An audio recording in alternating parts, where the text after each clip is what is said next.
Hi, I'm Samuel, and this is 51st Parallel Podcast. For today's episode, I invited a guest from our university, a person I've known for some time.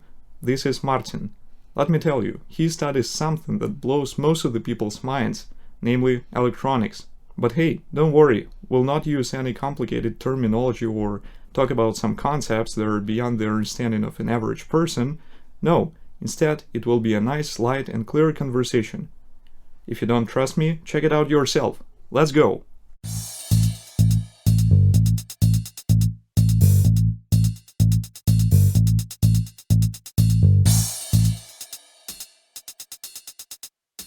Hello, Marcin, and welcome to the podcast. Hi, thanks for having me here. How do you do today? Well, I had an awesome day, a lot of happened today. Do you want to share it? Yeah, so this morning I was making a beer, actually, out of wheat and water and some other components. Yeah, I was making beer. Wow, do you do that usually? No, it was my first time, but I did it with some other guys that did it before, so yeah, they knew what to do, yeah. So, what do you need to make beer? Well, mostly oat and water, and that's the basic. Then you add some flavors, and you add then flavors. But I was talking more about the technical you just stuff. Warm it for over an hour, and till some sugar comes out of it, and then you filter it out, and then you boil it, and add some ingredients, and and basically you then keep it warm for a very long time and wait till it goes bad, but in a controlled environment. So, but can you make it in a pot? It needs to be a little bigger scale, but yes, it's not doesn't take much basically. Yeah. Wow, I didn't know that, because in my perception it was something like you need a lab to no, make beer. You can buy homemade beer set to make your beer. Not bad. Interesting. Yeah. Let's talk about what you do here at the university. So, what is your department? As I said in the introduction, you study electronics, right?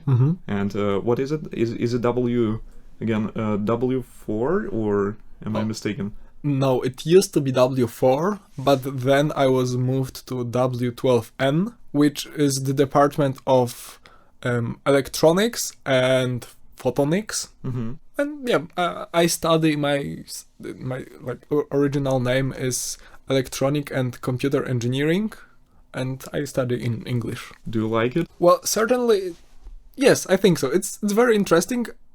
I expected something a little bit different, but yeah, it turned out pretty great, yeah. What's the most confusing thing you hear when you tell people that you study electronics? Let me give you an example, because I study aerospace engineering, and sometimes people, they think that I'm going to become an astronaut. I mean, I don't mind it, but that's not what I learned here, right? I learned to, design some spacecraft, some planes, some aeronautical machines. But again, do people usually, how do they understand it? Do they understand it fully, or they think that you're going to, replace some light bulbs? Well, the difference is, I think in electronics is basically what people think I could do, I really could. It's a very, very broad subject that I could literally make processors, design them, or design some PCBs, or solder some cables on some components, or fix them, or build computers, or make displays. It's a very, very, very wide subject, and basically you can do anything that's it's somehow connected with electricity. So I've never had a moment where someone asked me if I could do something or will I do something, and I said it's not possible. Okay, so you basically cover pretty much everything, right? Yeah. Theoretically, I could do a lot of things, some very, very technical ones, but you need to dive deep into one particular subject in order to do that. That's really great. I mean, to have this broad perspective of what you can do, because electronics is everywhere. I mean, everywhere around us. And sure, absolutely. What do you want to do in the future? And unfortunately, Because you mentioned so many, areas. I might disappoint you, but probably I will go to the software. Okay, so basically like move to more Yeah. more to IT. And Yes. why is that so then? Well, first of all, like it's really hard, like to become like a very very good. You have to become like a master of something in particular, and basically the job opportunities like in here in Europe are basically very very very small. Like you'd have to go to either to States obviously and to mostly to Asia, like China and Taiwan, which is like China is the electronic capital of the world basically. Like all the electronics are designed and made there basically. So yeah, that if I wanted to work with like newest technology, I would have to move there. But apparently you don't want. Well, Or at least you're I hesitant. would like to, for but now. I think of myself more as like generalist. I'm not like an expert at anything. I'm like good at very very great amount of things, but I'm not a master at anything yet. And I don't think it will ever change. I really like being a generalist. That's I know good. there's like an ongoing debate forever, like what's better, but for me, I like generalist. Yeah, me too. I can agree with that. I mean, usually when I study something, I want to see this, as I mentioned, like broader perspective of something, to see the connection between two things that are, seemingly distant, but still they're connected. What are some events that are connected to your field? Because like history is full of such things, and probably one of the thing is the war of currents, right? That's what comes to my mind. This rivalry between alternating current and direct current. And by the way, did you know that it was also this rivalry between Nikola Tesla and Thomas Edison? Yeah. So I'm a huge fan of Nikola Tesla. I've read a few books about him, and I generally like think it's a very very interesting person. And I always favored his ideas, obviously. But these were wild times where they both didn't know exactly what are they creating and what will be the consequences of the devices they make. So basically, it was like one big experiment, and they always believed that they were right, but they never knew for sure. Do you think they realized at the time that they're doing something revolutionary, or how was it in your opinion? Of course we cannot go back in time and check it, but Yeah, absolutely. I think they were changing the world. They didn't know how and like what will be the impact of their work, but I'm pretty sure they knew that something big is happening. They are making history. yeah, probably they did. And also, but I mean, you mentioned that you read some of the books about Nikola Tesla, and did you know that was it mentioned somewhere that that Thomas Edison didn't pay him $50,000? Because first when Nikola Tesla arrived, and I've learned it just, probably yesterday or something like that, when I was researching for this episode. So Nikola Tesla arrived to the United States, and he got fired. Not fired, hired, hired by this Thomas Edison's company. I don't remember the name.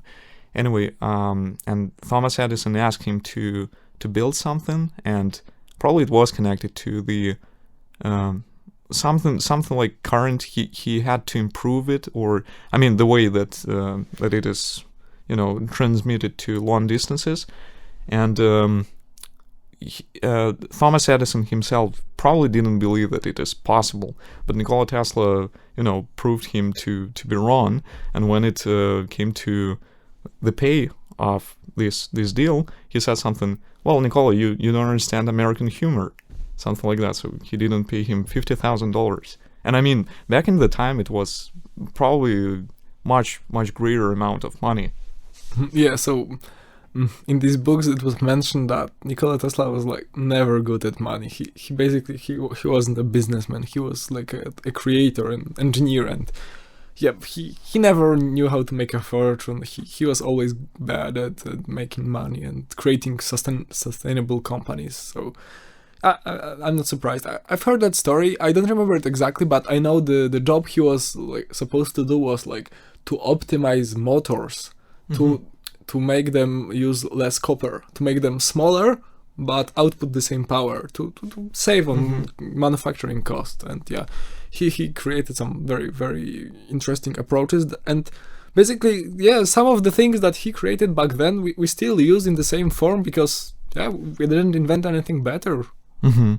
Well, I mean, yeah, he was a great engineer, But definitely. yeah, he was a very, very like sick person. Like he had like serious mental problems and Oh, really? like illusions and stuff. Yeah. Wow, didn't know It that. was like, it was very weird. That's why we don't believe all of the stories that he told, because yeah, some of them are really crazy. Was he paranoid at some point?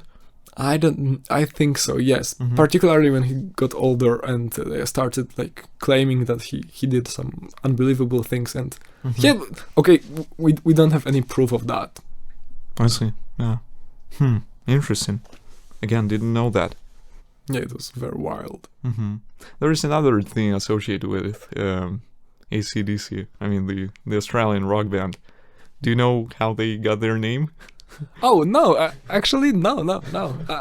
But I mean, probably you have guessed by this time that it is connected to current.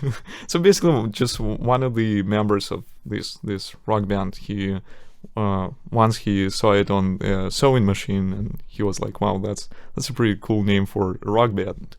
Something like that. Oh. As simple as that. I mean, Wow. probably he said, again, he was raised in Australia, so probably he said something like, "Well, mate, that's a good name for a rock band." Something Wow. like that. I was expecting like a more longer deep dive story. Well, yeah, I guess. No, that's supposedly that's as simple as that. Something like Yeah, but like the simple names are the best. I mean, yeah, agreed. very catchy. Definitely. 51st Parallel. Absolutely. Yeah. You've mentioned that you want to like Asia is and China in particular is the capital of the world when it comes to electronics. So, and probably in one of our previous conversation, you said something like you want to go to this TSMC, right, in Taiwan. This Taiwan, what is it? Taiwan Semiconductor manufacturing company. Yeah, exactly. So, what do you want to see there? And what is it? Can you explain to our listeners what is it basically, and in very simple terms? Absolutely. So TSMC is one of the largest companies in the world connected with electronics, and it's as the name suggests, it's a manufacturing company. So basically, other companies like Apple, Samsung, Intel, or AMD design and processors, like normal processors you can find in your smartphones and laptops, and then they design them, and then the TSMC manufactures them, these processors, for these companies. And they have this is the most advanced company in the world. Their factories are the most advanced, and basically their competition is non-existent. They are way ahead of the competition, and they make chips, so they turn silicon, like you can find on a beach, like from a sand. They turn this silicon into processors, basically. Yeah, they make transistors, which like act as simple switches inside the processor, and yeah, they have like very crazy technology using like ultraviolet light, and yeah, the size of each transistor is like just few atoms, which is like mind-boggling if you think that you can like design something of the size of few atoms and design them like 40 like millions side by side connected together, making up a chip. Yeah,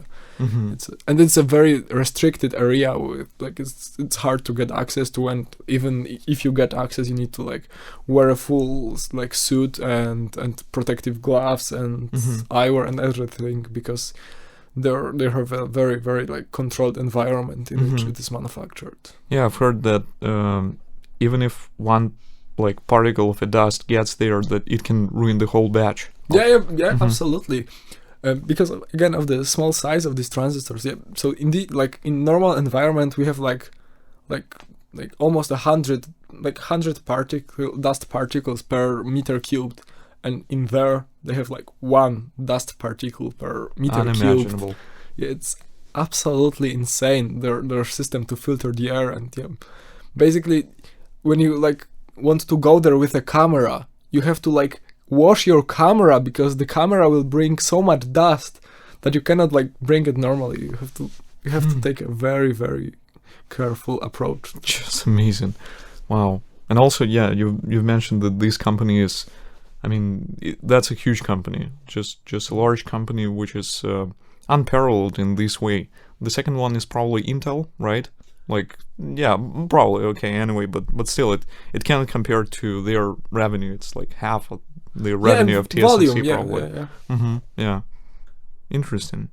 That's that. I mean, would you like, I don't know, to, let's say, if you have an opportunity to work there, would you like to work there, or? I don't. It seems so hard. Like job. Oh, okay. You're a generalist. Yeah, I mean, like the person who designed, like the team, I mean, who designed these processors. I would absolutely love to meet them and talk to them, like who they are and how smart do I need to be able to design a next generation of desktop processors that will be like even more powerful than today. It's I don't know. It seems very, very, very hard and a little bit boring.